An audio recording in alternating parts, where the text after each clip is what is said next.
스승을 어떻게 찾냐의 문제는 되게 중요해요. 자, 내 옆에 부처가 있어요. 내 옆에 노자가 있어요. 굉장히 많은 걸 가르쳐 주겠죠. 네. 근데 만약에 내가 부처를 못 알아보고 노자를 못 알아본다면 아무것도 배울 수 없고 이 좋은 기회를 다 날려버리는 거예요. 그래서 스승을 알아보는 눈은 굉장히 중요해요. 무엇을 보고 배울 것인가라는 문제를 얘기를 할 거예요. 우리는 공부를 하고 싶어 하고 세상을 알고 싶어 하고 그리고 그런 것에 대한 강한 욕구를 가진 사람들도 있고 그렇죠. 그래서 강한 욕구를 가진 사람들은 열심히 서점에 가고 서점에 가서 인생을 보내게 되죠. 우리가 알아야 되는 거는 책 속에 다 있는 게 아니에요. 책 속에는 당연히 중요한 정보들이 많죠. 그러니까 책의 좋은 점은 네. 그 작가가 자신의 모든 것을 다 쏟아 부어서 정리를 예쁘게 해놓은 거예요. 진짜 모든 것을 쏟아 부은 마지막 결과물이 책이라고 보면 될 것 같아요. 그러니까 당연히 거기서 많은 것을 얻을 수가 있겠죠. 네. 근데 내가 전에도 얘기했듯이 공부에는 순서가 있고 꼭 알아야 될 것과 미리 알면은 방해가 되는 것들로 가득 차 있어요. 근데 그런 얘기들을 우리가 꺼내지 않더라도 과연 우리가 배우고 싶다면은 어디서 배워야 될까라는 문제는 굉장히 중요한 거예요. 네. 왜냐면 이제 우리가 어린 학생이라고 생각을 해봐요.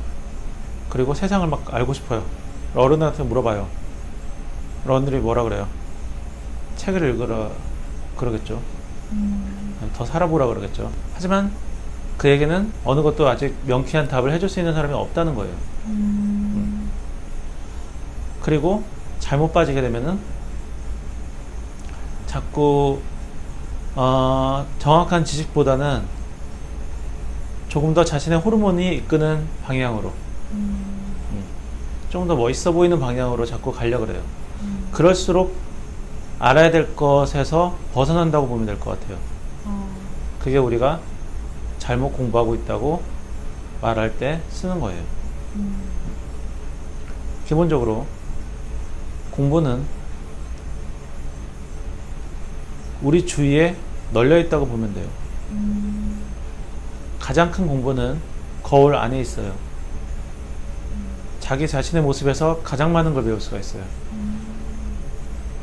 그래서 서점 가는 거는 그 다음에 가는 게 맞죠. 우리가 이제 도가를 공부한다고 생각해 보세요. 도가 사상을 공부하려고 그러는데 원서 한문으로 되어 있고 그런 거를 중국에서 100권을 들여와가지고 그거를 펼쳐놓고 공부하고 있어요. 또 한 사람은 만화책으로 된 도가 사상책을 펼쳐놓고 만화방에서 펼쳐보고 있어요. 똑같을까요? 다를까요? 다르지 않을까요? 기본적으로 우리가 생각할 때는 그 한문책 열심히 읽고 있는 사람이 당연히 더 그 지식의 중심으로 들어가고 있다고 생각이 들고 만화책으로 공부하고 있으면은 무시를 하게 되죠. 잘못된 거예요. 지식은 도구가 중요한 게 아니에요. 정말 효율적으로 지식을 습득할 수 있는 툴을 찾아내는 게 더 똑똑한 거예요. 만화책으로 훨씬 빨리 이해할 수 있고 받아들일 수 있다면 만화책으로 공부하는 게 나아요. 그렇게 되면 대학 교재도 만화책으로 되는 것도 맞겠죠. 굳이 어렵게 갈 필요가 없다는 거예요. 근데 굳이 어렵게 가는 거에 끌리는 사람들이 있어요. 나도 과거에 그런 적이 있고 그 마음을 충분히 이해를 하겠어요. 하지만 한 발짝 떨어져서 냉정하게 자신을 바라봐야 돼요. 그게 거울을 보는 거예요. 지금 내가 잘 하고 있는 건가? 그게 수렁텅이 같아서 너무 오래 하면은 빠져나오지를 못하게 돼요. 자, 명리학에 대한 얘기도 해보죠. 명리학을 제가 공부를 하면서 어느 정도 선에서 더 깊게 안 들어갔거든요. 그거는 내가 그 학문의 수렁텅이에 빠지지 않기 위한 방법이었어요. 그리고 나는 명리학으로 생업을 삼을 생각이 없고, 명리학으로 잘난 척을 할 생각이 없고, 명리학으로 그저 세상을 좀 공부하고 싶었을 뿐이에요. 그러면은 공부의 양은 딱 세상을 공부할 정도까지만 하고 빠져나오는 게 맞아요. 더 깊이 가면 어떻게 되냐면은 나중에 공부에 먹히게 된다고 얘기를 하는데 세상이 오행으로 보이기 시작해요. 그러면은 전에 한번 얘기했지만 정말 재미없는 사람이 돼버려요. 유연하지 못하고 꼰대가 돼버리는 거예요? 꼰대가 되는 거죠. 그리고 한강 가도 한강의 모든 물질들이 오행의 하나로 보이기 시작해요. 얼마나 재미없어요.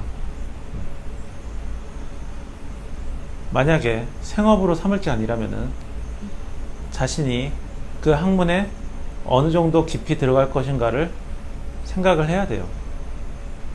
안 그러면은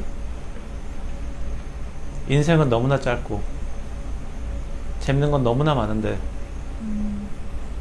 고작 그 작은 자부심을 얻기 위해서 쓸데없는 거에 많은 시간을 소비하게 될 거예요.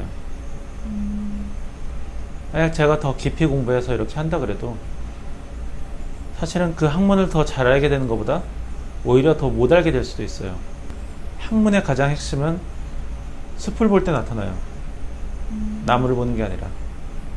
나무까지 다 보는 건 생업으로 하시는 분들이 해야 되는 거고요. 근데 비전문가들이 나무까지 보다 보면은 오히려 숲을 못 보게 돼요. 외운 건 많아서 입으로는 잘잘 외울 수 있어도 어려운 단어를 하나씩 몇 개 얘기하면은 주위 사람들이 놀라잖아요. 와 하면서 그 기쁨 하나 얻자고 숲을 못 보고 자신도 오리무중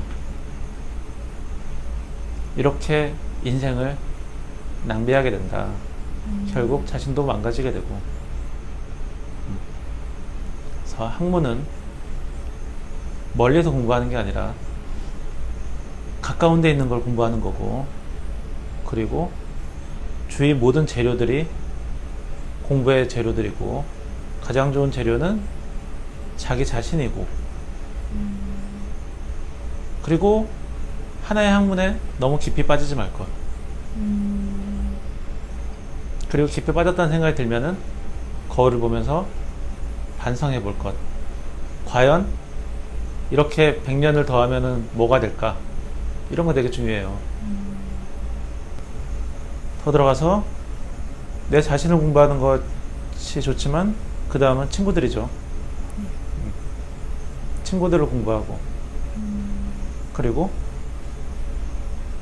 이 괘씸한 호르몬에 의해서 끌려다니는 생활을 하지 않고 호르몬이 나와서 내 몸을 움직이고 있다면 그거를 의식해서 제어를 할 수 있어야 되고, 단순하게 이게 어떤 의미냐면은 내가 화가 난다 그러면 끌려간 거예요.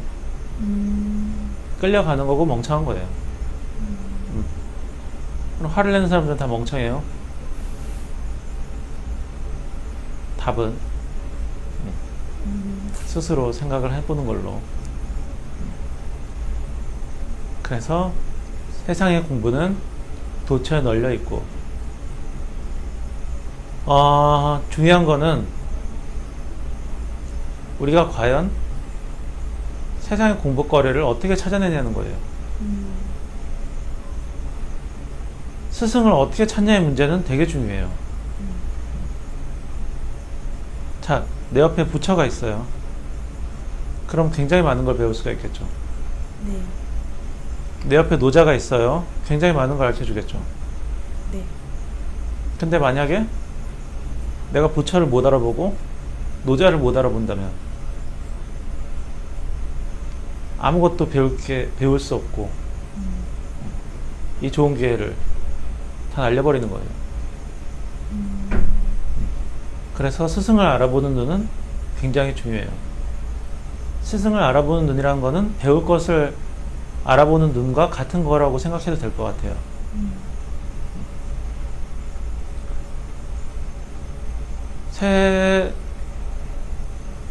세상이 다 부처고 세상이 다 노자고 세상이 다 공자고 이렇게 살면은 세상에서 배울 게 너무나 많아요.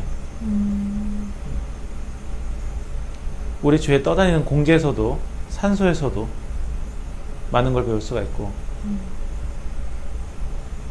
친구의 얼굴 표정이라던가 목소리라던가 말톤이라던가 아니면은 계절에 따라 달라지는 그들의 성격까지도 관찰해보면 되게 많은 것을 배울 수가 있어요. 그래서 내가 스승이라고 부를 만한 사람이 없는 것 같다라고 생각하면은 그거는 공부를 못한 삶이라고 보면 돼요. 내가 삶을 살아오면서 내가 스승이라고 부를 수 있는 몇몇의 사람들이 있다. 그러면은 잘 배우고 잘 살아온 거라고 생각하면 돼요. 대부분 스승들은 스쳐 지나가요. 그거를 우리가 눈치를 못 챘을 뿐. 옆에 부처가 있고 공자가 있고 노자가 있는데 우리가 모르고 지났을 뿐. 어쩔 수 없죠. 자신의 눈썰미와 성격을 탓하는 수밖에. 그래서 부처 눈에는 부처만 보인다. 이 얘기가 바로 그 얘기예요. 자, 어디서 배울 것인가에 대한 주제 여기서 마치겠습니다.